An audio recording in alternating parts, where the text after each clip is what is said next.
pane point yaburitswa yanzi munhu anosvika 23 years ari virgin is a red flag.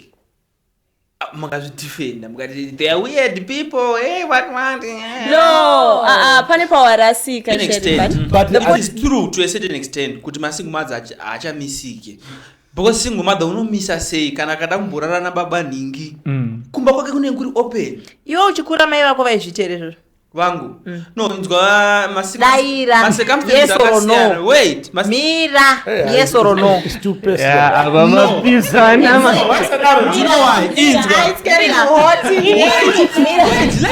mimi muri pano makasvita vagona kumeka decision kana makuchideni kuti vangu vazoiti vakumeka decision. You know what sparks inini azvireve kuti I think inini I was 1920 back then but azvireve kuti zvinhu zvandakatadza ndoroti everyone azviite yeah no right zvinhu zvandototadza inini kufamba mujana slow down pa 18 pa 19 apa ndiri ndiyo mazera acho ndiyo mzera yacho iyoyo koma kuti mafika zviri kungotaurwa izvozvo.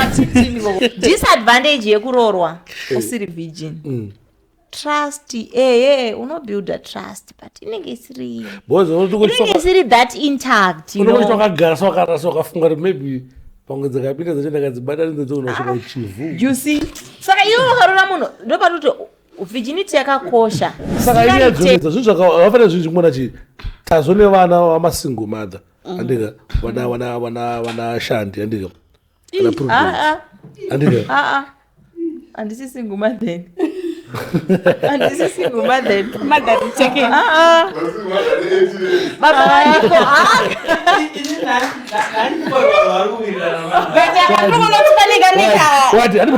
andibotatamboenda pa definition yesingle mother. Single mother. Hello guys, wagwan. Welcome back again. Pane chimwe chiepisode chatinenge tichikurukura nyaya dzinofungidza kuti dzinonakidza dzinobatsira dzatinenge tichirodzana pfungwa. Muzora nhasi ndina Sheriff. Oyo. Sheriff nasakwana wati taukwana panyaya idzi. No, Sheriff anokwana. Sheriff is an invited guest and I've been invited to this podcast. Kwana. No, I have been invited. I did not invite myself. I invite konani? Nemi. No. Saka ndakwenda. Enda. Uchingova baba zingo bangogara papo. But don't invite. Tova invite zingo. Then samazo ese ndina tete shandi. Ndodzi yangu. What say DJ? Bwere na hiyo ndodzi yangu. Bwere tsano. Tsano then. Yo watoda kuita tsano wangu zvene. Tsano. Then asina special guest watinaye anositara ake kutorwa panapa anenge asiri kurida manje akuti zio zita rangu but ndiwe ndabata ivo ndirashandi chete satiregedza kutaura shandisa chero sashandisira shandi chete sachingotaura kuvega unobva kuziya. Okay, hi guys, my name ndinonzi Laura Rumbi, that's my name. Shandi anoshandisa notando amenoti anoridire irororo but asi wakafituka nekuti mudevere uri mudevere? I'm a mixed breed. Yeah, ndazviona. Uzvona nei? Andoona kai. Nei. A good prophet does not reveal. Ini nangu handita semalooks mafindifua and I feel it. Saka une zvawatonzwa wazvifila. Ndatonzwa kuti shanda ndichatomuone. Takutoona iwe. Alright, amana nyaya ndinayo panapa nhasi yada timbodiscuss timboonesana ino pane zvinhu zvakutwa normal mumasociety atigere aya saka ndo zvimwe zvada timbodiscuss saka ndika list katotangira papi totangira pavirginity andii tambotanga chinzoni munhu anofanira kurora munhu ari virgin nakuti akazvinormaliza kuti nyange asiri virgin bo saka adambonzwawo maonero munoita nyaya yekuti bo here mavirgin achine basa muri mavirgin here Gatangire ipapo. Tiziva kuti kutana mavirgin panapa. Maiperisi mchiri virgin. Kana zvakanga zvevirginity Wozukati maiperisi wavabvunza Menga tangudedzawo nemazita awo atinoziva. Maiperisi hawa chatorangarire zvakaitika musi wacho. Hauchatozvimembe kuti ndiani. Boys ine kana kumagrade. Magrade? grade has but The perpetrator, I don't remember the perpetrator. no, we can't say the perpetrator as if I was raped. It takes two to tango. So you gave your full consent. Zvakaitika uchizvida. You threw it away. No, guys. You did not lose it. What are you saying? Let's focus. Okay, back to the question. Personally, I think kuti ashinabasa sheshe. Not kuti I'm saying kuti ashinabasa kuti we need to kuti tozishaisa value kana kuti chi, but I think tikada kunyanya focusa nazvo we get to lose the good things tichitarisa chinhu chinogona kungoita lost in a space of but iyo virginity yacho inofanira kurasika wani makore mangani. Angoriwo bho pekuti tingatiwo munhu akazvibata tingotiwo rumbanga akazvibata akazorasikirwa nevirginity yake. The proper way tichikura ndezvekuti mwana anoenda kuchikoro, waenda kuchikoro, waita chikosi chako, ushandoka basa kako, mbotengera mai gumbezi, waona kamunhu kako, wauya kumba tete ndo munhu wangu, moto zvimombe zvotomacha, cows came home, mozondoita zvamunoita. Proper way tairamba because hakusisina. Aiwa, tiri kuiramba but you know. Tisatore zvinhu zvatiri kuita out there tozvinomaliza kuti ndo zvinofanira kunga zviri normal. No, inini Mirai, we're discussing this issue and before pane point yaburitswa yanzi munhu anosvika 23 years ari virgin is a red flag. Makazvidefenda mukati they are weird people, hey what No, pane pawarasika Sherifan. The point was kuti tachitasa kuti in a relationship what do you guys value? Imi mukaraise at that point kuti munhu yeye anenge ari boa nditi, but tikatasa kuti akadaro she's a virgin, but then tine zvinhu zvakawanda zvinhu tinotasa, tine character, tinotasa compatibility, tine chi tisatatarisa kuti she's a virgin. kuti munhu ngaabve virginity ane makore mangani. Akungotiwo musatudze zvinhu zvekuti zvinofanira zvichiitwa kana zvakaitwa neimwe generation kana neimwe nyika. Alright, to be safe. Kana wakutongokwanisa kumeka a decision. Yeah. So to 18 years. Totasa futi ne age yemtemo kuti where you can actually give your full consent. Mwana wese ane 18 years ngaende kunoita musikanzwa or something. Kuti since zviri kuitika chizviitawo wane 18 years. Wakukwanisa kuchuza kuti pana sheriff, pana sparks, pana ningi. Ndikuda hangu sheriff. Because of my reasons akati. Alright. So I think kana wakukwanisa ku make a decision. Kuita kuti ku primary guys. Wait, but mimi muri pano. Makasvita vagona make a decision kana makuchidei kuti vangu vazoiti vakumeka decision. You know what, Sparks, inini ajireve kuti I think inini I was 1920 back then, but ajireve kuti zvinhu zvandakatadza ndoroti everyone ashite. Yeah. No, Right. zvinhu zvandototadza inini kana kufamba mujana slow down pa 18 pa 19 apa ndiro Ndiyo mazera yacho. Ndiyo mzera yacho yoyo koma kuzvimafika zviri kungotaurwa izvozvo. Matintini koko. Izvozvo. Saka isusu tikuti nyaya haisi pakugona kumeka madecision. Inyaya yekuti kana wakungonzwa ma24 ako akuti chi. Ma24 unogona kumanzwa ne 13. But it's not good. Oh. Yeah. Because unogona kuzosungisa mwe munhu. You end up nyaya dzena dzakawanda. So for you to be safe, I think pano pekungotoni ngwakusanzi uri mwana, because a lot of things nowadays ingonzi no under 18. So I just feel like 18 iri naniwo. Well, saka isusu kana vaite nyumne 18 mozororwa yenyu manage Mane 25 26. Mozororwa manage Aufane Basi.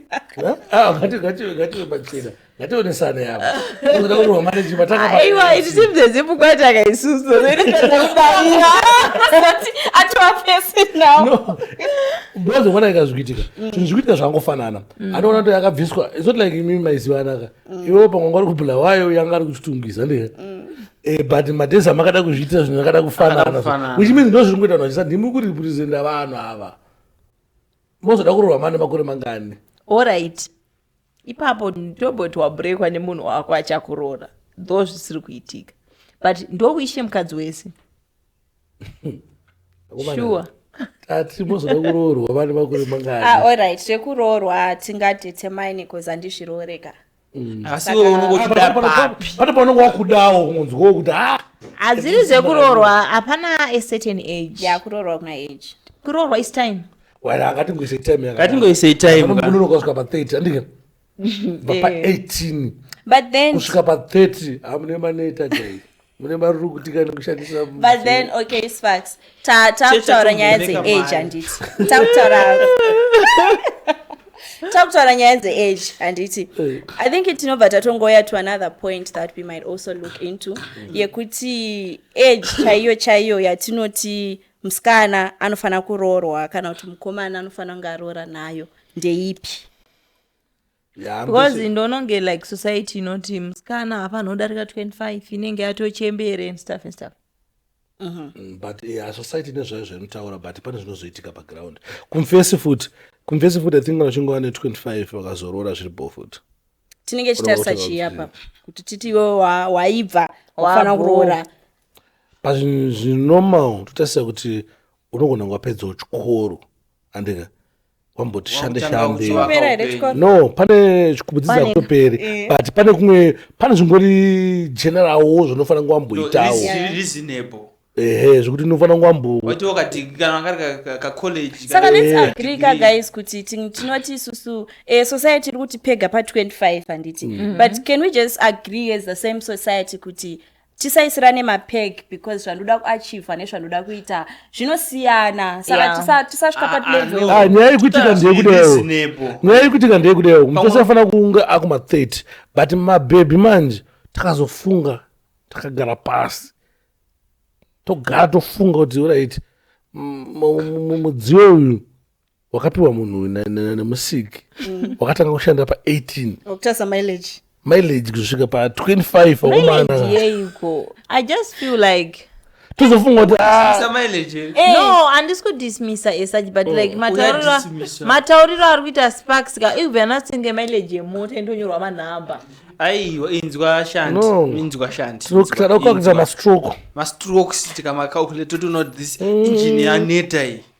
Alright guys, inini I would want to disagree on your point yawataura zvekuti age iri realistic. No, it is reasonable. I'm not pango yekutsanangura ipapo. Let me explain. Kanchiti age iri reasonable. You know, there are what we call reasonable expectations according to according to the same society yakuramba, according to the majority yevanhu handiti. Taura kuti isusu munhu akapedza high school handiti unoitawo tertiary level. Kazhinji kacho one qualification takuti wakwanisa kuchirorawo, you understand.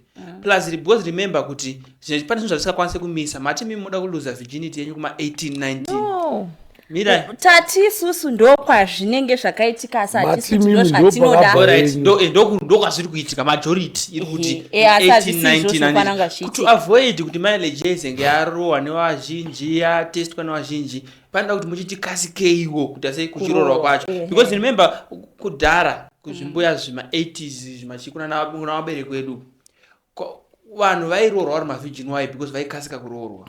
But nowadays now feminism inoenda kuti I want to be independent, I want to have a degree, ndo zvikuita kuti mileage dzizofambe muchingoti tichiri kumbogadzirisa upenyu, you understand. So I feel like 18 years 19 is not out of the ordinary. Wakatata degree wakatomenda kupfuura nekuuniversity kumauniversity kwekuchitamburwa mune muchitadza kuwana chikafu chakakwana chimudhara chikazonga chingononda kusponsa masini mobva mabvuma but 18-19 yamataura is not out of the ordinary. Ndokunofana kubreakwa ndokwaunenge wakunzwa kuti nonda can we see kuti we are normalizing zvinhu zvakashata zvinotora kuzviita normal takutozvipega kuzvishandisa as society standard. For example pabuda point yekuti mwana akatomboti aenda kuteshara aenda kuuse chatwa red flag okutipare kacho ka university urufana kutozviequipa it was supposed to be a good thing kuti mwana akaenda kuchikoro vazhinji vakazotora madegree vazhinji vakazotora watoroorwa but ndiri kuti izvezvi takutarisa kuti university yarefukana ngaarorwe ozotora degree yarorwa. Yeah, ndise same yako padegree rangu to a certain extent hangu according to me. Ndise same yako noti chero mukadzi akarorwa anongonorangwa ku university. No amana inzwa kana chipreventa chinhu anditi hatisi kuti tine 100% prevention, you know, but ma preventive measures anongoiswa kuti unyanga chiziva kuti pane zvimwe zvinogona kuitika. But waona ero tabuilda case yedu tichibva patachibvunzwa naSparks kuti virginity ine basa here inozoluzwa papi ndopatabuilda case yedu kureva kuti if we are to correct this cycle tikufana kutanga futi koko kwabva case yacho. Exactly. But iyo virginity yacho ndika utakabva pavirginity pane zvimwe zvakawanda zviri kunomalizwa masociety atinobva zvatati kurukene zvasa tipedze time yedu panyaya dzevirginity pachinjatikuyazoziva kuti takaisa vakadzi 10 apa virgin yacho ndiri pane pasina asi takaisa varume 10 ato takabvisa virginity ndiani tona pasina. Saka muti kuti vari kuzvibvisa vegere vakadza no washoma vari kubvisa botaka ndezvizvi mayani kwangu ndakati vakadzi vasikana 10 ndakati nai boys nai asikana virgin ndeipapa panoshaya pa10 papo noti vakomana 10 ndoti akambobvisa virginity ndeupapa panoshaya zvinova zvinhu zvinondistressa kuti saka ari kubvisa vanandianani takangopiwa takatowanawo dzavhurwa but out of interest sake just out of interest sake is there anyone who's willing to explain zvakaitika musi wakabviswa virginity? Is it really important? No, okay, out of interest sake. Okay, unoziya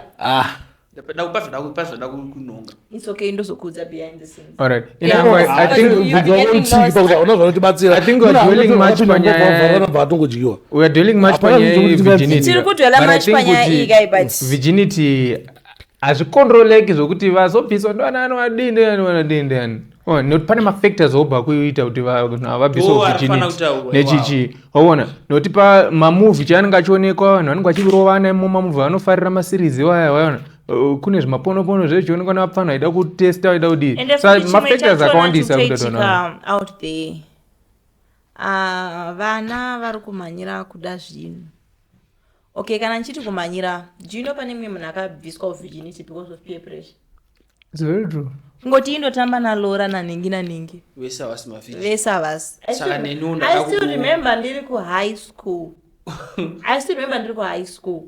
Pamafriends angu ese tatamba tiri 7. I was the last person. And arozosvika panguva yekutonyeba kuti handisi. Panguva kutonyara. Ndakasvika panguva yekutonyeba kuti handisi. Kuti ndifite. Rukupiko kwamanga muriku. Matiri kupikwe. Kwamaigara uko. Ndiko kwamai vanana. Kwamamchareva kuyaka. Kwamamchareva kuyaka. But nyaya yangu iri panapa guys. Ndekuti kuvirgin wacho wakambokosha here. Uri important here. Ngatisanyepera guys. Wakakosha. We actually need to have a system enforcer kuti tirangaridze vana kuti this thing is important. Zvoti ndaenda ntori president vana veve vanodeserve an award.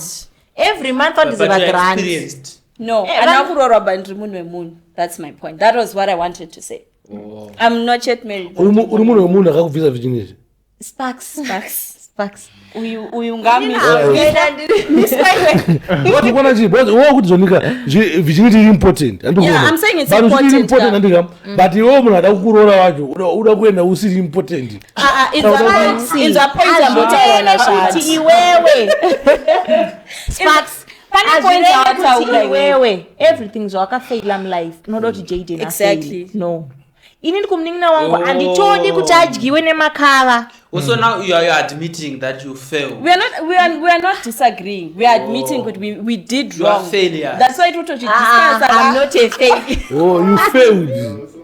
No, a person who failed is to a certain extent is a failure. No, guys. So we are sitting with failure. Virginity. I've grown to understand something panyaya.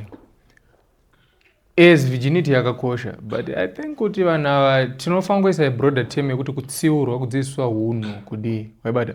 Noti pakudzidziswa hunhu futi pane zvimwe zvinhu zvanongochitofoira but une hunhu wacho. Kuti ndasana tima virgin otosvota kati vasikana tima virgin. Chechitobhowa chitangoka chibata chogwina zvisina orders chidi unziza vane nyaya undaibata no chogwina zvisina orders.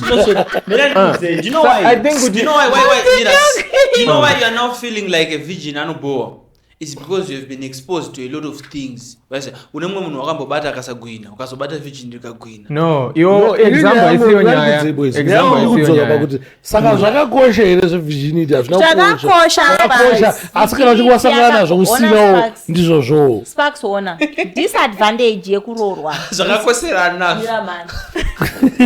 Disadvantage yekuroorwa usiri virgin. Trust, unobuilda trust, but inenge isiri that intact, you know. Unogara so wakafunga kuti maybe pamwe dzakapinda dzacho ndakadzibata ndinzoona uchivu. You see? Saka iwe wakarora munhu ndopatuti virginity yakakosha singaite. And besides tisingatarise nyaya yekuti kuroorwa ka ngatitarise kuti vabereki vedu pavaitikudza vachititi abstain, what were the reasons behind. Unfortunately as kids tatinorambidzwa ndo zvacho zvatinoda kuexplora, but then there are health factors anenge akatariswa paunonzi abstain. Pane ma-early marriages, pane ma-unwanted pregnancies, then vamwe vacho vaita unwanted pregnancies, kune ma-abortions, people die. There are a lot of things that come from this thing of actually having sex with mwana mudiki. This thing of but losing your virginity uri mwana mudiki. You know one thing chandogona kuedha pane zvavataura is vabereki vedu chimwe chinhu chavakatadza vazhinji vacho kuti pavaitiramidza zvinhu izvi vamwe vacho vaisa-explaina vaiti abstain nekuti handizvide handidi kunyadziswa kunzi mwana wangu anorara nevarume. Havana kuti-explainera kuti zvakakunakira chii iwewe zvakakushatira chii. And you being a child now you are experimental.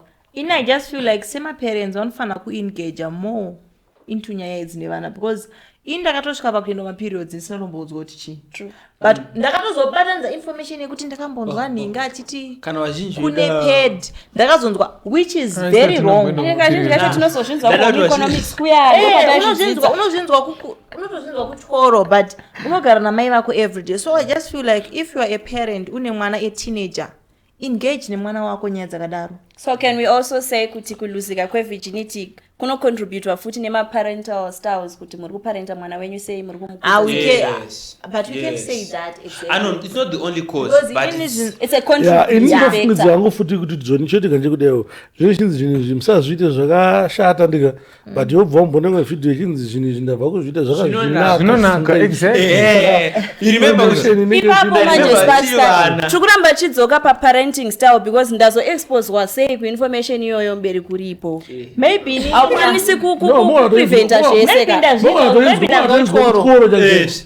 kunzi no zvinhu zvevanhu vakuru zvinonaka kana patiktok cheko hapana mubereki andirambidza point yenyoyoka. It takes me to another argument. Ngatichimbobve panyaya dzevirginity anouta hamuna zvamunokwanisa kuita okay, my point I think iri kubva apapa but inongolinga handiti kuti it takes me to a point yekuti ndazvinzwa kuchikoro handiti tine essaying yatinaye mazuva ano kuti matukendo zvari havanzwi vane musikanzwa vanita sei but inini I've always argued kuti as much as mwana akabuda uko ari exposed to whatsoever she or he is exposed to, it all gets back to the household. Mauri kudzoka mumba kuti uri kusvika uchidzoswa palishi papi sei, zvinhu zvese zviri kuitika right now zvaingoitika kudhara but vangasina mafoni asiri pasocial media. Exactly, pandosha ndiri kuti zvakuenda nekuti kumba kwenyu mimi munodzidziswa zvipi, kumba kwenyu baba namai vako havadi zvipi handiti. Isusu inini specifically inini I remember growing up pakauya majegini. Inini I grew up in Blawayo. Pakamboya tumwe tumajegini flowers maisada inini ndakakura kumba kwa kusingapfekwe trousers kusingapfekwe short handiti misikanzwa inoi uri papo pane chinhu chandangoedha kuna uyu zvinhu zvese zvikuitika nhasi kubva kudhara zvaingoitika vanhu vaipromiscuous vaingoveko but kudhara manje autopilot yaishanda. Why? Because people did not know. You understand? Vanhu vanga vasingazive kuti no kune munhu ari kurohwa nevarume 5 kune munhu ari kuita sei tatisina exposure yakanyanya yakana.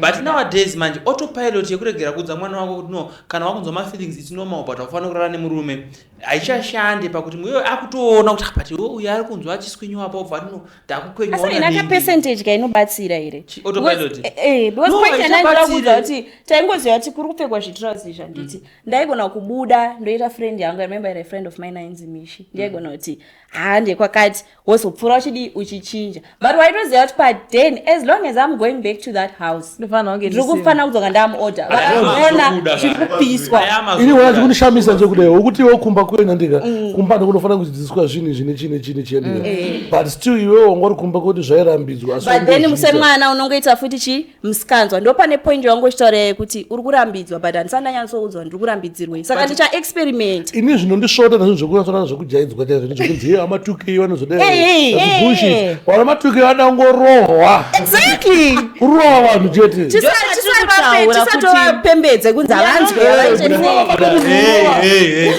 muda kuti rohwa taura kuti zvinhu zviri normal wapana wamatuki ezvo wapanevhe kuti wakufila kunge hamene unstoppable because muri kuvaita unstoppable ini ndakatomira izvozvo ndakazoona kuti vapana vari young and foolish saka vafana ini nangu I think I'm going to saka vatikuita manje mbozi ini ndikutazvo kurova neshamhu chaizvo but madhara ari kunzou ari kubata achirova ari kurova netsvimbo dzenyama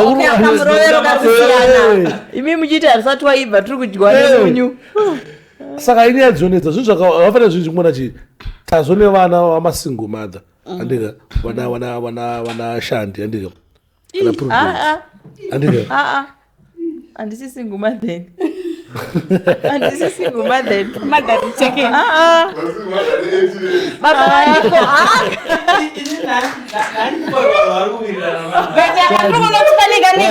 wati anibodakatamboenda pa definition yesingle mother single mother generally kuinzwa kuna shandi why shanti I know, I don't know. kuna rumbi alright inini I think single mother chi What's a single mother? alright indoda kutanga kuti tichiita discussion yedu imi mati pamusoro wenyaya mataura zvemasocietal standards and what sakangano ndopatifanira kudzoka but single mother I think it's a parent wekuti unozosara uchichengeta mwana wega after paita break up, probably it was beyond your control or what, saka panozoita pekuti mubereki anosara achichengeta mwana ari ega. And then inini ndinoramba term yekuzoti munozoiti mother, whereas we also have single fathers. So a single parent, let's say a single parent. Wati kuna single father, zirota kuna single kuna single mother, zirota single. We are dwelling much on the mother. Ayo, just now man, ma single mother achadzore. Ende ma single mother ndimene no. Okay, Sparks. Rutendo. Wati single mother muna kuchengeta mwana ega. Inanzo kuchengeta mwana ndega. Kuchengeta mwana. Wati ina think definition of single mother. Chimotipa yako shandi, senda kupa yangu. Both yangu inini ikunonanga kuti ndo. Taura. Are you a single mother? Ndombro ungomupindura shandi. Daira. Yes, single mother. Why? Because you are not staying with the father of the child. No, you are not together with the father of the child. Ipapo manje pane argument wombe. Hapana argument. A father womwana doesn't mean to be biological father of mwana. And being a father is bent. Amalo simzanya sirio. No guys, we need to appreciate these men that are father and kids that are not theirs biologically. Wangu inini ndikatosana nemvana mwana wacho asima. There are men that are being forced. Wakutobuditsa imwe word rap kuramba re society ndera ndimara. Mvana shona. Mvana ndo. Vana chimanu chedu musana chikaranga chedu pane chinonzi mumvana mumvana mukadzi akazvara nemurume wake mvana mukadzi akazvara asina murume wake. Okay, according to you Miki single mother chi single mother. Oh, okay, single parent. Single parent. Single parent munhu kungotongoti iye ndiyane akazvaona tiri single parent or single mother ndosi aiwa single father iona ma single father titoriko but atiti noise imi ndimuri kuita noise ma single mother. Do you want me to explain to you why I think you are a single mother? That don't make it out. No, I can explain okay, to you. You can. You understand? You know what happens is panoramba on two and custody yemwana inonyanyopiwa kunani kuna mai especially mwana achiri mudiki, you know. So I believe kuti mwana mubereki and ari kurera mwana stereki ndiye anenge ari parent, ndiye anenge ari the most active parent, and mostly masingle mothers, mothers in fact, do the most active parents. That's why uchizoona kuti tikukuti single mother. Hatisi kuti baba aperisa wasi kuchengeta mwana. No, baba aperisa wasi kuchengeta mwana, wari kutumira mari yekuti mwana achengete. Shandira kumutsanangurira pakuti mother chii. Andika. Tomti mother. Tozomutsanangurira pana single. Andika. Tomuzoti single tozozvibataniza zviri pamwe chete. Nokuti Shangani ngada kuti chero varume vanzi mother. Aiwa. Okay, ndaichinoita hanguisa basi ndainongonzwa kuti munokaka kusvika pa. So chinoitika ndechekudayo. Masingo hausi wega Shandi. Azvinyadzise kunze kwatogara masingo. Ndingonyari nazvo boss ndinenge. Let me tell you something. Mwana chipo chinobva kuna Mwari. Even I was raised by a single mother. Nemi ndo zvamunogara muchimita. No, Shandi, you are just like I will not double just like those my situation.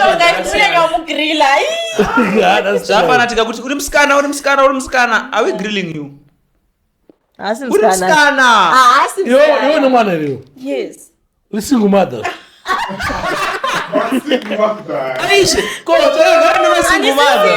Uri musingu kana kuri kuzaira uri musingu. Are you married? Mwana ane father figure. That are you married? No. You know what guys, makati are you married? Mira wakati are you married? Pakadaro makuda kuisa mubracket vanhu vakawanda. Aiwa inzwa. Are you staying with the father of your child? Mira baba ndogara nawo asavasiye mwana chimbomira. Sakasagara na baba wemwana. Aiwa sheriff. No, kana varoorwa zvako nemumwe murume hausisi. Okay, what I'm trying to say in is hana sheriff kana wakaroorwa. Because kunzoko a lot of people vanenge chipingu mother asiya anoroorwa akafanana neni. Maybe nini chorina because nini ndakarambara na baba parents takaroorwa. Ndakaroorwa. Single mothers. Masingle mother anozosiyana mamwe oya. Ane magrade, ane maranks. Tiudze varenga. Ngakona ngani pakuti wambodye mari. But nyaya ngori single mother. Munhu akatorora munhu ane mwana wakandonzi akaroora single mother.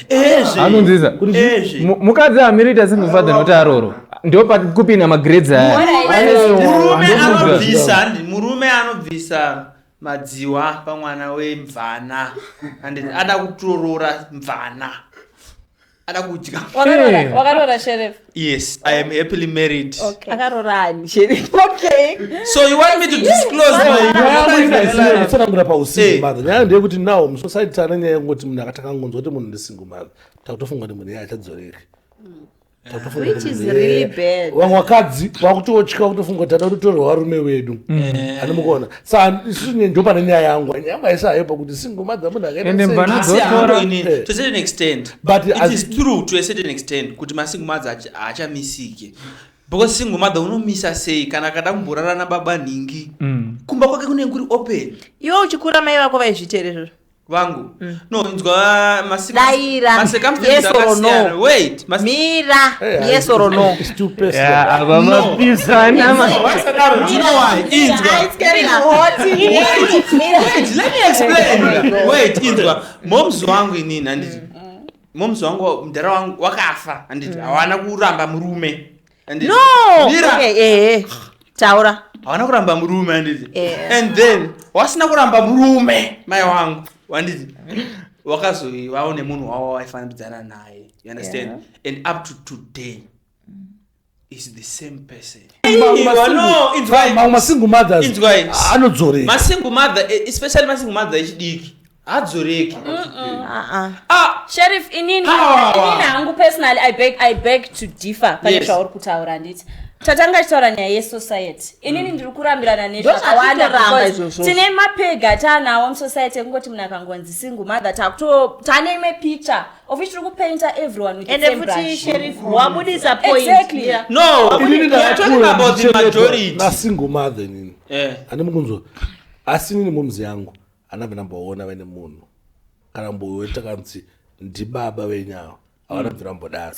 So chikuzoitika majimleo masingle mother tingi mazvano zvakuitika ndezvekuti vamwe vachari kuita usingle mother vaya vachiri vadiki vachiri kunzwa exactly that's what we are talking about vachiri kunzwa kuyatsoda kuti ropa rangu vachiri kunzwa kuda ku but then is it fair to paint every single mother with the same no hazvisi notsaka handikuti akupikisana no we are painting the majority not every single mother Sheriff both havasise masingle mother imenyaya itauri on majority basis here no but majority mazhinji ona Sheriff wati mama vako baba vako vanga vashaya yes wati mama vangu vanga vasina kuramba murume Sheriff hakuna single mother ndobuda marriage vanoda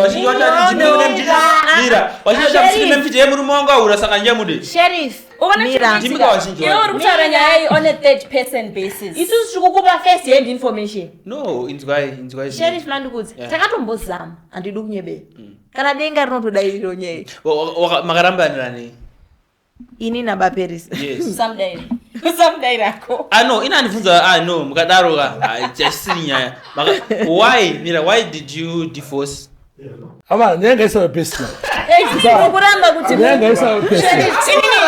kuramba kuti ndikuramba kuti paint vanhu vese let's move saka kuleo masingle mother zvanoita hazvive kuti every single mother watinoona kunzoko ari kutoita chihure tina vamwe vanhu vakapinda musingle mother nekufirwa zvongo chitaura iwewo ekuti vanhu ivavo vasitombori mahure kozoti wakapindawo nekunetsana kwawo nemufesi wake ukunzwa kuti vamwe vakanyepera unzwa vanodiwa vasingadiwa vamwe vakangomitiswa sorry just a short one I think pakuita problem single mother is single mother baba zvino munhu afirwa kana kuti abuda ndakona kunge vanhu vakunyanya sympathize nevamwe vanhu vachisiya vamwe what we are doing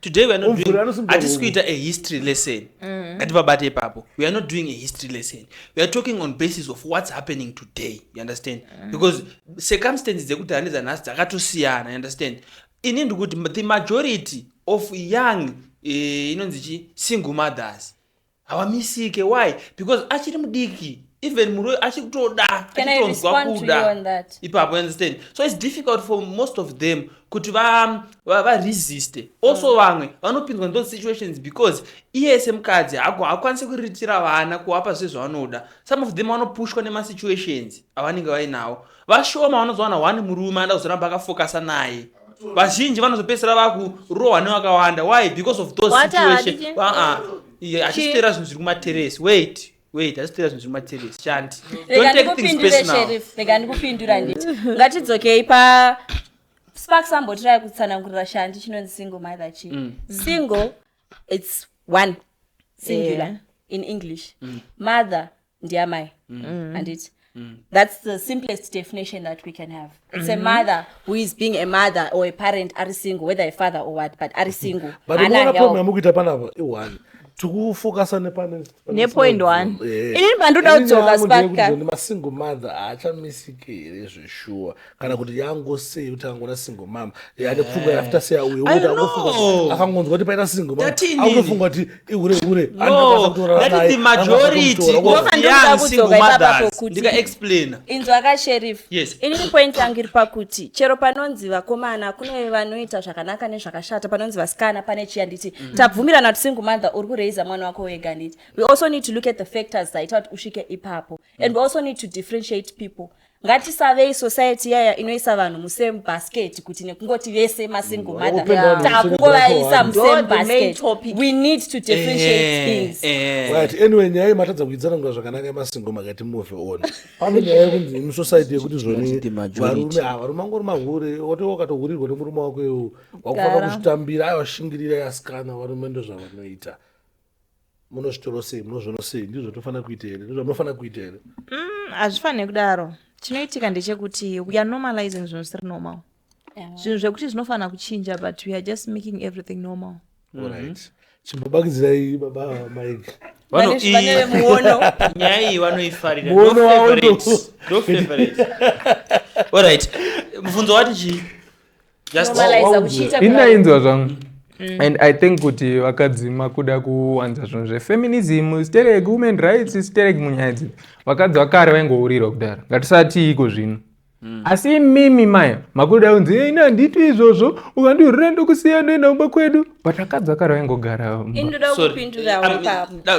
ndamubvunza one thing vakadzi vaihurira kubva kudhara handiti are you saying kuti it was okay even kudhara kwacho men are polygamous by nature according to what mira iwo ya one of the 1% yevarume vandisingazvibelieve according to what tiri 8 billion munyika ka iwo pa 8000 tangoti tichingopana mukana ndikainoti hatifi takawirirana pamaonero enyu but changotopana kuti mukana kuti tidzidze uyo anga ane mubvunzo inini point yange iri pakuti I'll keep taking you back to patatangira nyaya yedu and inini I beg to be on the non-affirmative side according to society because ndinofila kunge tine zvimwe zvinhu zvatiri kunormalize musociety toona sezviri normal like I need to expect kuti a man will cheat but why is he doing that in the first place, right? Exactly. Kudhara kwacho vaitovapo varume vanga vari faithful. If a man sees kuti handisi kukwanisa kugara nemunhu wani aitogara pasina vahosi ndonyaya iripo kana vachiripwa voripwa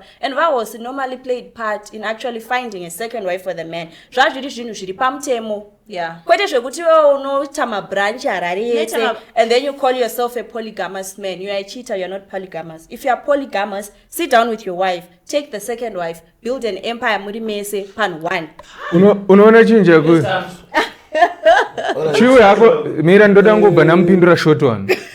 Unaona makuita problem yekuti chi isusu varume takatozorealize kuti vanhu imunonetsa saka tikakuunganidzai ukatasa varume vanga vanebarika kudhara vaiurawa nevakadzi ina handidi kufa saka girlfriend akura izvomfarira mike bvarirwa mike iwe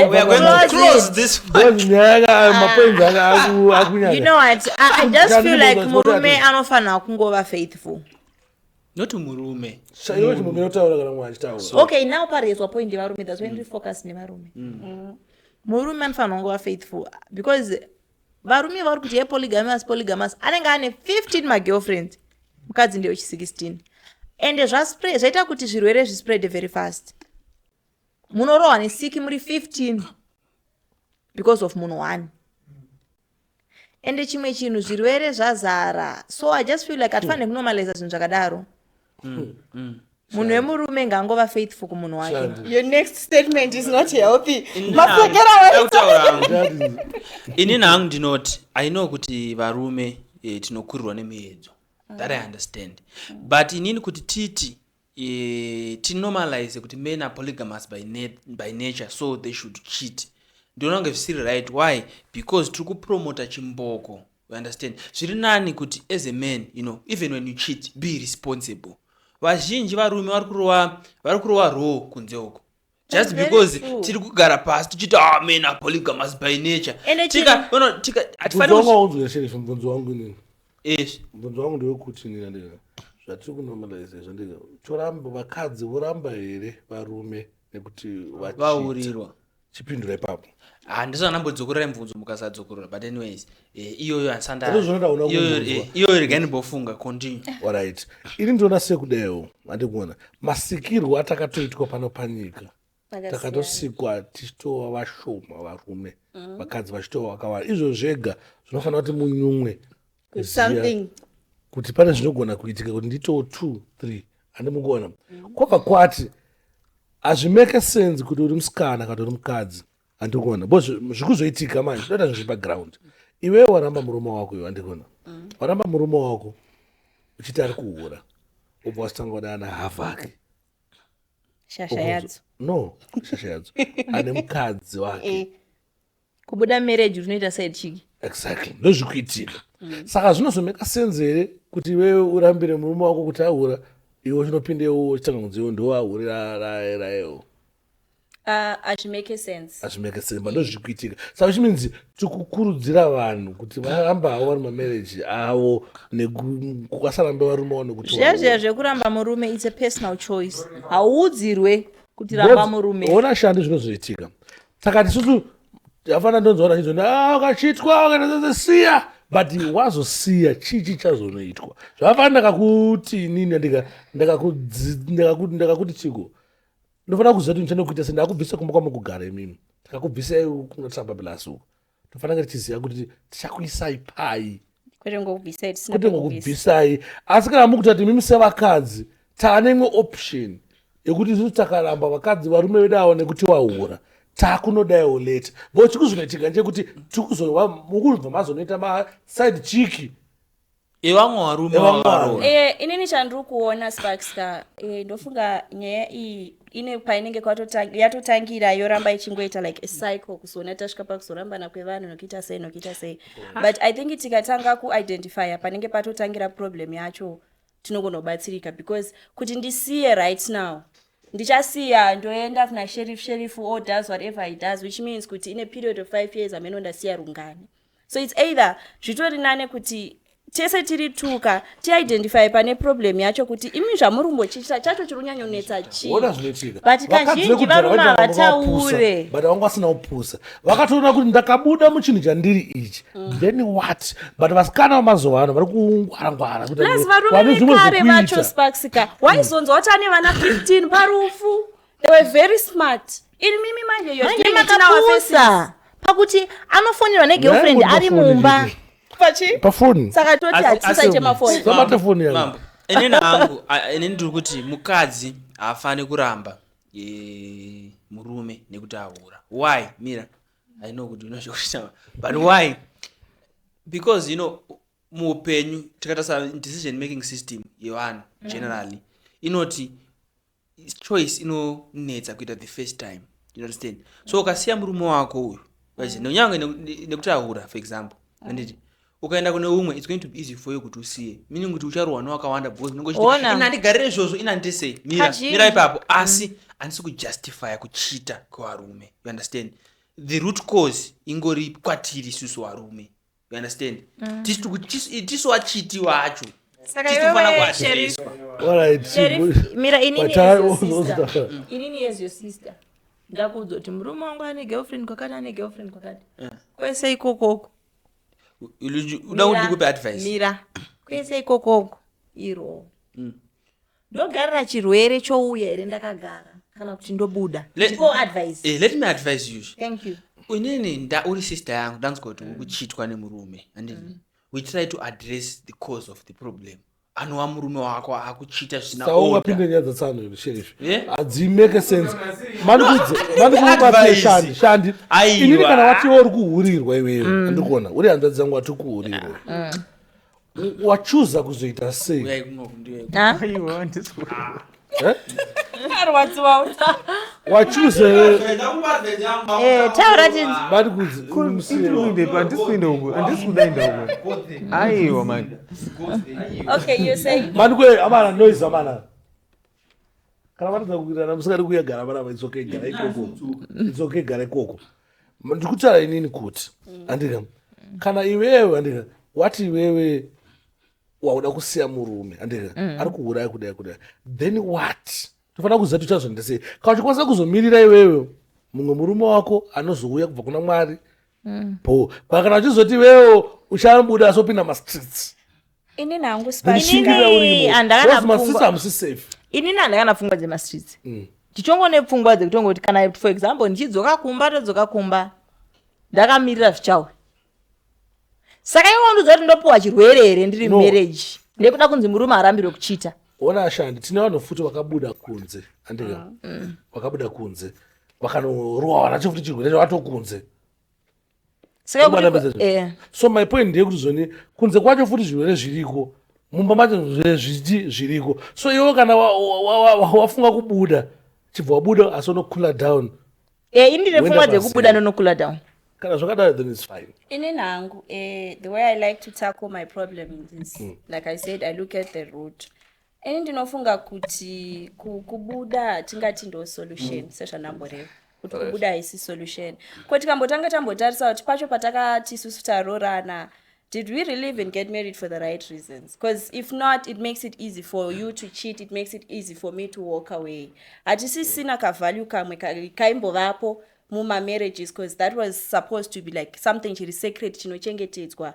We work towards our marriage chese tiri tu zvokuti wewe alright wamboita musikanzwa yawaita, but you make sure you protect your marriage, you protect your wife. That's why waona kuti kana tine pfungwa dzakadaro zvinoita zvishoma kuti nditi inini ndazobata kuita zvauri kuita and inini ndine security yekutoziva kutoti hana zvanoita. I won't even snoop around. Saka tine kwatinobva kunozoita kuti tisvike kwatine tichisvika uku kwatinofanira kugadzisa kusvika pakuti tisazosvika tasvika pekuti uyo ndakuenda kudi boss kana waenda what next. As long as you don't fix your mentality pakuita zvemarriage yacho newewe as a man, because imwe problem yatiri kuita makitchen bata ari kuitirwa vanhukadzi. Saka hatisi kuwana double effort in this thing. That's why tichizokasika kuti ndiri kungofa ndega ndakuzvisiya ini. That's why vakadzi kazhinji kacho ari anozoramwa, because I don't feel like she's putting in so much effort. Why? Because all my life I've been trained for this. All my life I've been taught how to handle a man and all that. And ndine zvinhu zvandisingatoite boss ndoziva kuti zvinonzi varume avade. But do you men also get that teaching?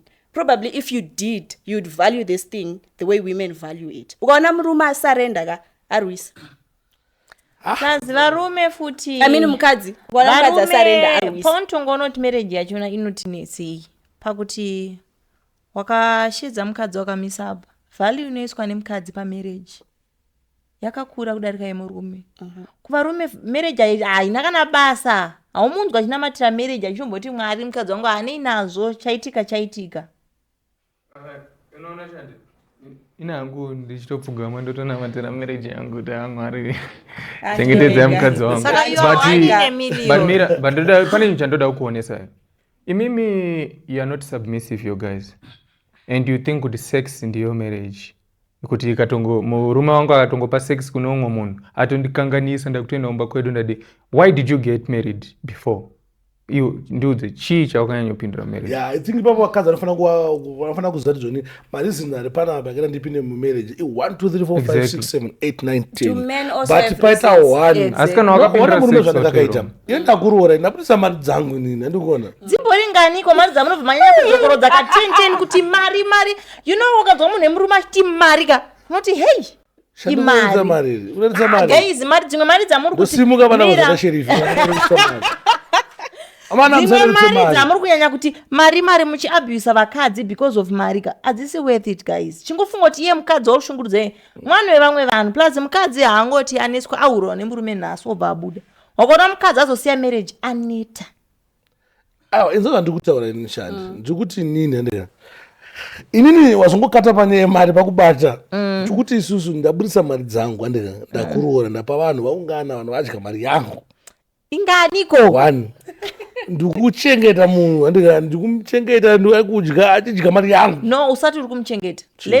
Let's put it in a way yekuti iwewe tikushanda tese zvese izvo zvandikuita zvese zvandikuita zvese zvandikuita ndikuita kasi boss ndokuda boss wakada kuona kuti pane moyo wangu pane moyo munhu bebhero daro ndo pane pfuma yake nokunzwa saka ukaona ini ndatobudisa mari dzangu ndichikumentena ndichiita sese ndotokuda but kachinge taakumba uku andikuona pane zvimwe zvinoitika miedzo iriko tachitawo tase but ona iwe une marizini akawanda kana kuti uroorwe kuchengeta vana kuzvara vana wedu kuwaka musha wedu tasese kuva ichizobuditswewo nekuti ndangochita chete mukadzi haabudikashoma kuti mukadzi achitwe ka1 obuda kwete ka1 toda kuchita kahobo but tonazo but kahobo kachona iwe unenge kunyanya zviitire kahobo kasi saka sparks uri kuedza kureva kuti iwewe ako mareasons akaita kuti ufunga kuti right pandiri panapa ndakuda mukadzi ndakuda mubatsiri ako mareasons wewe they are not reasons enough to remind you to be faithful to your wife. They are not enough. They are not. Whereas she should have reasons enough to tolerate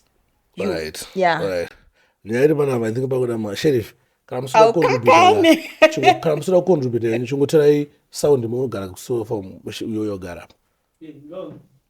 Moita sound muri kumashuri go.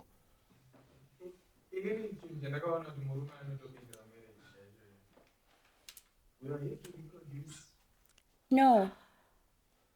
No, it's not. It's not. Dai muchizombonyatsogara nevarume chaivo vana baba vanokuumbai they would actually give you tangible reasons why you should marry. Paunotonzwa bhazera achiroora mwanangu kababa wako havasi kutaura nyaya yereproduction. Vane zvinhu zvakawanda mukadzi mubatsiri. There are things that you would actually accomplish kana matova pamwe chete. There are things that actually you can build kana waroora. secondary issue iyo, but there should be something first. Alright, ngatiende pa next topic. Anoti apa mapoints enyu tamanzo ende vanhu kuona chirongwa vanenge vaine vari kupiko vachiona kuti mika kuti zvine musoro kana takufenda kushanda kuti zvine musoro kana kufenda. I think that comment section inozoita se inozongoti batsira but ndangokona kuteka kupedzisira panyaya isa ndabva zvangu sa host inini my sister zvandofungidzira inini andikuona usarambire mukadzi murume wako kuti ahura. True. Because asingahure haasi kubatika zvekumhanya Asariko. wakambomuonawo here Shandi? Unomuziva nezita? Deny. Ndipondaidzo zita rake. Akaveza. Deny. Anonzani? Wetisatauri zvemaster but variko. Signoro. Wetisaisei vanhu mubracket. Vanhu vari loyawo variko. Signoro here. Hatitizokufenda panapa mumwe sowafenda panapa. Shandi. No. Guys. Shandi hatitizokufenda rimwe zuva. Ndakufonera afenda uyu. Unotara kuti varume vasingachiti ozooneka pauri wewe. Okay, guys, inga patatanga discussion ndatingatibvumiranei kuti tine zvinhu zvisiri izvo zvatiri kuona nga ndizvo. Muri kuramba muchizvinormalize, muri kuramba muchikukudza kuchiita kwacho as if it should happen. It shouldn't. Wakareba sei naimune? Iyo chingozoti vari kwarume vasingachiti. Because varume 9 vari kuchita, it doesn't mean one munhu anozaza pa 10 apo. Variko varume vari loyal vanorispe. And chinjiri funny about kuchita kwevarumeka. Iye anokuchita 15 years. Iwo futhi ukatochuza darling maiwi. Ukatochuza iwewe wacho kuti auchachiti watocontributor to the 1%. Ina think insurance abruka kwarume wakachitwa imari yangu. Yinganiko. Yabukumati mari yangu. Aiwa chandotoona kana Sparks chandotoona mana Sparks udamboresetwa ubve kunyaya yeinvestment kufunga mari yako. Ngozi watanga kufunga rora rako. Takadyiwa. Umeona mari ina Sparks. Bisa fungwa yoyoyo. Aiwa but unoona chiroti kurora when there was $100. You have to follow it. Usazoona ngiyanzi mari iko. Like zvakuta wewe kuti mari. Kana se week nojeje ni mari yakabvisaka. Akamboti mari yangu no. Sparks yakuchama mari yake muno. Imari. So akazoya yavira. Hamusi munoibvisa. Exactly. Wazona ndimwe nyaya ndishota so. Ndatanga kudaya newe nasa ndikuona. Iwe watanga kutodya mari yangu nasa. Mari yangu. Ndakuda nasi here. But ona kaiwe kuti iwe ngatimbo. Kana wazogara. Mangwana here. Sparks akatoomera personally. No. Topic yamataura. Mari. Anovalua mari. No, ina ndaomera. The only person anokuda usina mari, it's your mother. As long as zvakunze kwamai vako. The majority. The majority vanomuda. No, ina hamsi kundinzwisisa panapa. Oni yatsokubatsa. Kuti. Imwe ndimo ndichabatsira nhasi. Help us. Help us. Inini nyaya yangu haisiye kuti zvonini mari yazoita sei, mari inga yakaomerwa yakaita sei. Bandikuti inini andika Bhaibheri zvinotora zviri mubhaibheri wakomana kuti pane mwoyo wemunhu ndo pane pfuma yake. Saka iwe you are trying to say. Ukona vanopikisa zvinhu zvikazvi akupikisa bhaibheri akupikisa No. Anomukunzwa. Ndikuti inini andikunzwa. Ini ngachinge ndaisawo mari yangu pamunhu. Ndainvesta mari yangu ndikuinvesta. Ndiri investor uri kutenga mukadzi that's monetary value yawakaisa. Ndakatenga kudhaya zvakatopfuura. Nakumba handisi kutenga. Ona zvandikutaura inini zvandikutaura zvinoita zvikuru asikana vakawanda paequation yandikutaura iyi. Ndikuti nehafa tatanga kudana nhasi ndikona. Iwe tatanga nhasi unotanga kutodya mari yangu. Maybe mukubhekana yangu haitaisa yangu. Ndakuda nhasi. Watanga kudya mari. Ina namba ndichakuda mangwana ndatunda kuda nhasi. Andikuona. But wona iwewe wakapanda ndikuti wona isusu wona kadhiti kari pepe. So I think Nigeria ndo yakanyadzokagona. Nigeria hatenderere. Anongoti shamwari ndokupa mari wondipa. Toita zvatukuita. Anongoti ndipo ndokupa mari utoita zvatiri kuita. Andikunzomedza yacho. Kasha inini ndida namba dzako mari. Azvo atenderere. Ukunzomedza yacho. So ini ndikuti nini vanofana kuzoti mari yakakosha. Kauda kudya shadaita kupfinya. Shadi, don't take it personal. Guys, nedzimwe mari. Kudya mari yasino. Ngatimsiya akadaro Sparks iwewe. paunion yedu tiri tutomboti murume nemukadzi uri kukoshesa mari yako. No, hazvi kukoshesa mari. Zviri kureva Ndikoshesa rudo rwedu. But chinozoita kuti moyo wangu inini ndika kurwadziwa kahura inyaya yekuti imari yangu yakudya. Kusiyana kokuti ona kusiyana kokuti wewe ndakahura inini. Kurwadziwa kuri nani? Why? So tinoto varume matatu murume akahurirwa kutoonda. Because ona, do you know kuti for example munhu anosi kurova every day ukamurova 1 munhu iye anoita pain yakawandisa. It's because vakadzi isusu pachedu tinokasikoregerera. But we are very emotional. samukuti inini ndine problem iri inini. Utone dambudziko, you need help. Just Whenever you think, whenever Azis. Sparks is talking about nyaya dzekuti mukadzi andichita autanyema. Alright, takumboisa hedu nyaya yemari Mari yacho basa. iminoga munererutsa. Yakarerukazve. Iwe, don't act as if you cut $20 kako kawandipa. I can do it. What if you get $20? utara wewe $20 ndika asina $20. Wati wadaya neni naso wakutoda mari. Imari yonongonompa munhu. Example ayo pana senya. Alright, Sparks, apa tagarata. Vanhu vakutenga mota, vamwe vakutenga maflats. Isu na Sparks tochigoma $20 atiuraya munhu zitakachika. Vanhu vakuuraya yaje vanhu kwacha. Ndabomubvunza kuti wakatengerwa mota ndakutengera mota. Ndakutengera $100. Ndikuraya. Vanhu vakadya mari yayo yanzou. Sparks. Yavanzou idya mari yavanzou. Vakutengera imba, vakutengera mota. Waita sei. Paunozomuchitewa kuna kukuraya. Exactly. Usafunga kukurayira kuti zvoni anokuda stiri.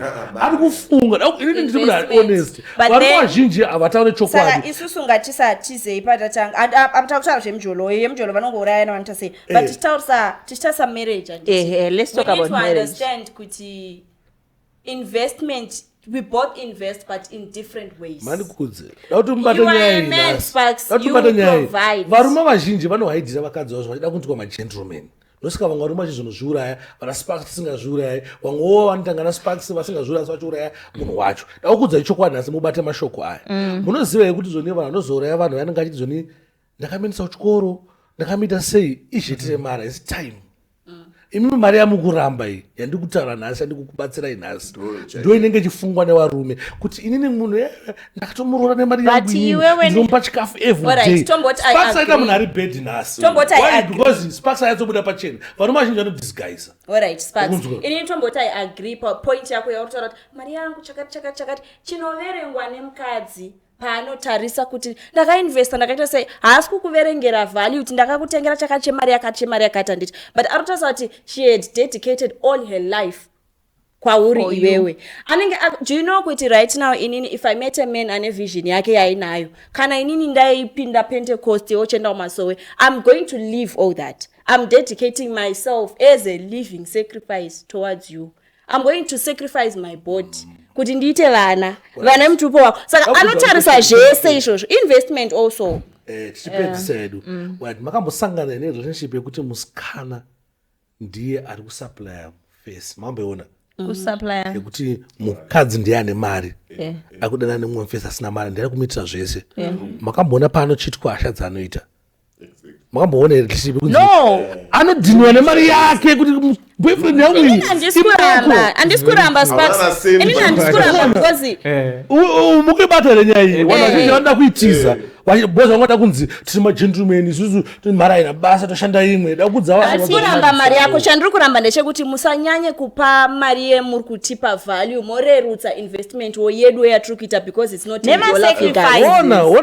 investment yakuisenditoisawo iwe ukanonditi iwe wandika bebi ngatibvei tinogare kuchitungwiza nona tobva ndinogara nekuchitungwiza pamwe pacho ndiyondondizvoni ano mamuchaenda kupenda cost but ndoenda kumasoyo madzibaba wakatogona kundikonesawo ndondikonesa ndotanga kuenda kumasoyo but the way wakutanga kuti nonzi varume chete vanokonesa vakadzi varume chete totombokoneswawo I'm saying it that way because naturally I just believe kuti a woman is below supposed to follow. A woman has to submit. If you lead properly, a woman submits. That's what I believe. But varume vazhinji vanotongwa nevakadzi hatirambe kutongwa nevakadzi but isusu matongo vatisingari ndekuti zvoni imi baba imi kwenye kwaningi kwamunoenda kupenda kosi hatiri kude takuenda kumasowe hatiri kunzwa but wakanyatsouyavo wakanyatsonisofta chipuruziro dumbu zvakanaka dumbu rakatoripurisa zvakanaka wakati bhebi kona chinhu madzibaba ava vatonitobatsira ndiri kuenga nyaya yakazodaidai vakatobatsira munhu handei ikoko auna kutongwa ona sparks iwewe hanti uri kuti mari yako chichichi vafane kuti iwewe wakatenga gold unorisa pakanaka the reason being rakukosta so why can't you do the same uisa mukadzi wako pakanaka because akakukosta ndozvigona but kana gold rakubakabaka rada kuenda muhomwe manhangi rakubakabaka gold rere munoona vakadzi chinja ndinoona vakadzi sorry hangu ndichaipa example but mukadzi uri mota yangu yandatenga tiri kufambira murodhi yemuzimbabwe mira ndinokuda munozongoita hawo mapotholes atomboita uchipinda nawo ndichigweshera but kusevhisi nechitongokuindisa kuti uri moto yangu yandoda uri bata saka utazoti hawo wandipinza nechimira saka unozoti iwe wandipinza ire mupotowo handichatodi kufamba newe hauchatolaiti hauchatobaki pandiri kuramba ndichirambirana nemi ndepekuti muri kuramba muchidzoka pakutunidza zvinhu zviri musociety zviri izvo zvatatanga kuramba kuti no guys let's look at other things that we are normalizing in society we should not be normal but imimi muri kungoramba makazvisekenda kuti aiwa murume anoura investment mari yangu chakachakati pandiro zvinhu zvatati break down kuti you know what there are things that the society is saying kuti it should be like this tambotaura age yekuroorwa izvezvizvi munhu akabvunza tine makore mangani shandobva ashedza kuti ndine 25 taakutomutasana nerimwe zero kuti wachembera chiroorwa waita sewe taakumba imwe pressure andiri kuona ndo zvatiri kuramba kuti guys society ngaipe loophole for a person to have an individual contribution towards their life musanditongere inini ona chichipitika isusu tikumirira society iwe ufanira ngesoprova kuti society isusu isu tikuti zvimwe zvitowana society andika zvitori right so you guys on the affirmative side fine exactly.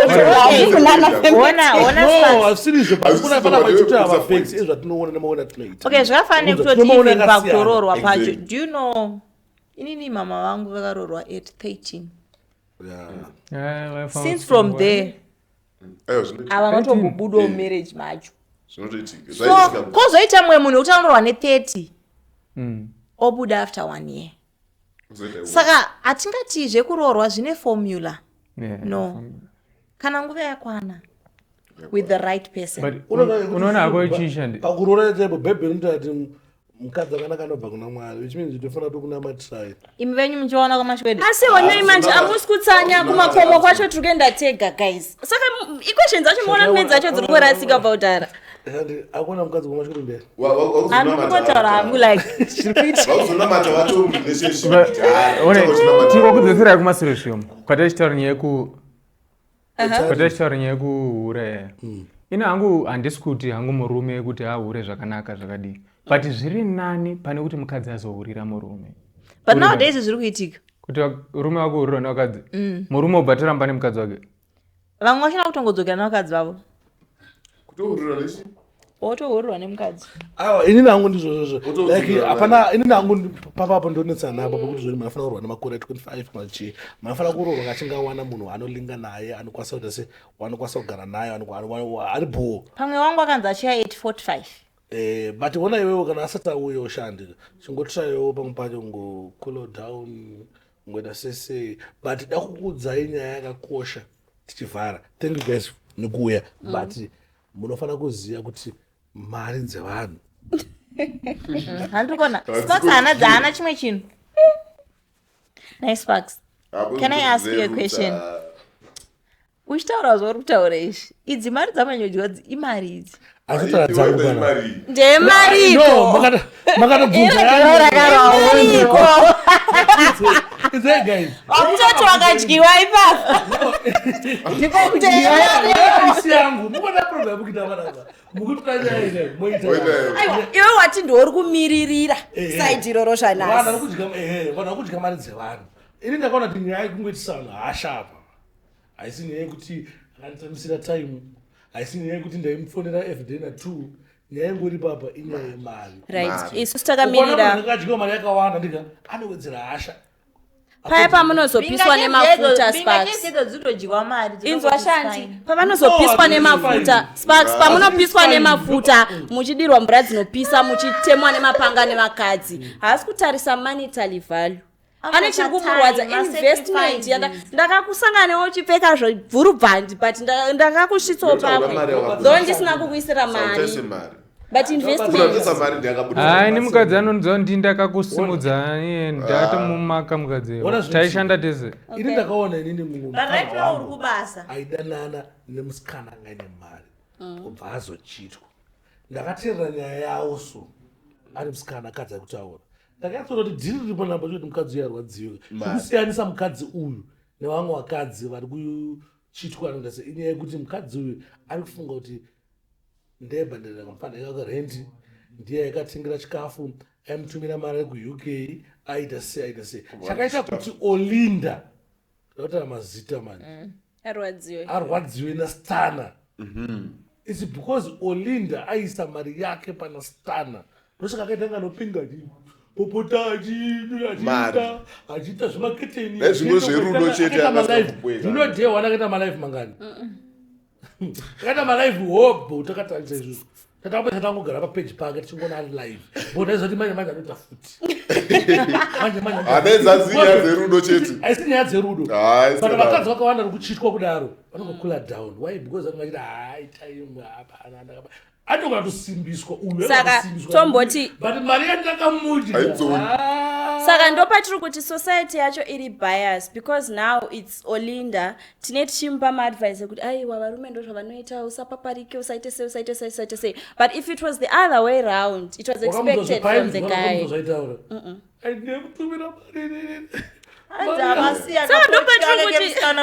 daisitanakamumudzosera mari ndikona but ini nhasi ndikuti vamwe ari bed its fine inini ndiritoramba hangu but nyaya dzemadziwadza vanhu ndiri kuramba anyway maita basa guys nekuya I think munofanira kumbodzoka kuti next time tichakuinvite imba mune mungori free munotiudza shande kumbodzoka matatu muri kutoshaya kushandisa Laura munofana kuzobodzoka futi chitaura but still nyaya ingoripo ndeyekuti mari dzevanhu dzidyei muchizoti hamuzovake but still nyaya ingoripo ndeyekuti ngatisei equal effort in our marriages ngatisa normalize izvinhu zvisiri normal because majority of the people are saying it's normal ende vakadzi musada kuzviita varume aishosvosvo aiwa kumwewo hako inini hangu personally I value my relationships munoziva kuti zvoni munoziva kuti chatofanira kuita kwamuri chinhu according to the bible kudai but hamusi kugona mugona imi munofanira sei mukunzira musudiwa imi munofanira kuti respecta munofanira kuti taseni kuita sezvakawanda zvamunofanira kuita but chofanira ngokudai tirei mani hatimbonetse munomuzari vakadzi avanetse here tiri adorable mukadzi angangodiwa chete zvimwe zvese zvamuri kuchema izvi mukunzwa tachimbotanya kuti anzi nini mafeelings angu anouya ndapiwa mari akuona vanhu venyu vava muri kumbovawana kupi vanotaura izvozvo vakadaro munombovatsvagira ikoko muri kumbovatsvaga vakadzi kwamaswede right anyway guys thank you very much for watching don't forget to subscribe, like and share. What do zvamuri kufunga about nyaya ingari panapa? I know the topic yedu hainazofamba zvakanaka because nyaya yedu isusu tanchibva tarasa nyaya nende motisegerera for izvozvo because nyaya ingada kudiscussa chaiyo matopics anga taseta kuti discuss zvaifananga tichimaita anazokwanisa kumaita then we are very sorry na mukoma sheriff wazobatikana pakati pechi mutambo wazoudzwa mashoko wanoda kufarira wakecha vakatisimuka takawareplace nayo bozi vazonzi you know zvetika panharo point yako yakatorwa zvakanaka havana mari but vakecha unogona kubatikana nyaya yako so vanotofati unoshaya confidence aiwa ndichadi aiwa shandi anga achitoda hange shandi nhasi takamugara bhamba panazika kundigara ubhamba nenyaya dzemari shandi ndakashanda mari yakawanda angosvika ndongokupanzva dzeyangu iwewe ndobheja ndingatouya nayo papodcast uchibvunzwa akangotanga mari yangu no inini shandi mandikudza ndakakupa mari yangu handika nyangori hanzvadzi yangu ndakupa mari yangu fanira respect wangu Sparks. ndiwachangondipa mari here mulife. Sparks munhu wako ndiri kumuzwira tsitsi right now. I feel for your person right now. ndakatichilana nayo ndokutengera sautotore red flag Utori red kwandiri hangu ka. Utori red flag. alright anyway atipedzane after show I hate you anyway I hate you. thank you very much for watching with that we are out